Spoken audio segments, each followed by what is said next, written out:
Good evening, Chair Goodman, Chair Peterson, and members of the committees. My name is Paula Moranen, and I'm the Executive Director of Children's Alliance. Thank you for the opportunity to speak this evening. When Children's Alliance considers taking a policy position, we ask two questions. Is it good for kids? And does it help kids furthest from opportunity by promoting racial equity? In the case of the proposals before you, we believe that the answers to both questions is yes. That's why our Board of Directors voted unanimously to endorse Initiative 940. Initiative 940 is good for and for public safety. Our children and families are safer when police can serve the public with the highest degree of professionalism and accountability. These all too often avoidable incidents of deadly force are tearing far too many adults from the lives of the kids who love them. We know that the loss of a loved one or observing violence poses clear hazards to a child's lifelong health and well-being. People of color, particularly people from Black, Latino, and Native American communities, are policed in a way that increases the likelihood of an officer using deadly force.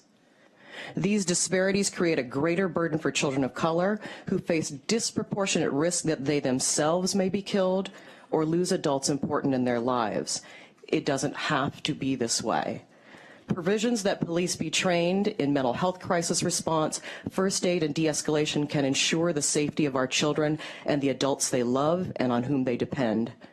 Children's Alliance is often at these tables in these rooms urging policymakers to invest in children, their health, their well-being as a down payment on our shared future. When we connect kids to food and health care, education, basic needs, we connect them to opportunity, and in turn, we hope that opportunity connects them to the workforce and to the economy, and then to shared prosperity for all of us. I urge you to think about this policy choice in the same way.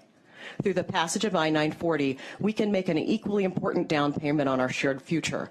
We make policy choices that increase the preparedness, transparency, and accountability of public institutions like law enforcement. We build critical trust in those institutions.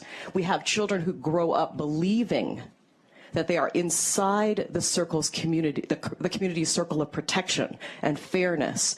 And in turn, when they grow up with that feeling of being inside that circle of fairness and protection, then they bond to the civil society that eventually they have to lead for all of us.